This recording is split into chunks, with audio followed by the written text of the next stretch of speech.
किया, खुदा ने अजीब तरीके से इनकी ज़िंदगी में काम किया है। आए इनके पास चलते हैं और इनसे पूछते हैं कि खुदा ने इनकी ज़िंदगी में क्या काम किया और इनकी क्या अगवाई है। जी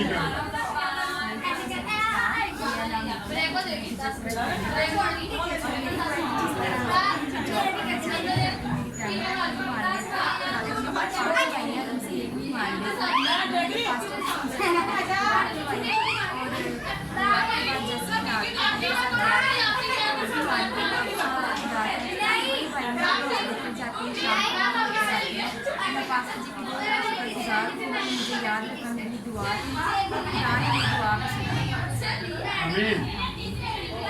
खुदावन इस तरह बहुत अपने काम करता है। खुदावन ने इसकी ज़िंदगी में भी एक काम किया और बेटी आज गवाही के लिए यहाँ पे आई थी और ये फर्स्ट टाइम हमारे चर्च में आई है। और आपको कैसा लगा हमारे चर्च में आकर? शुक्रिया बेटा, गॉड ब्लेस यू।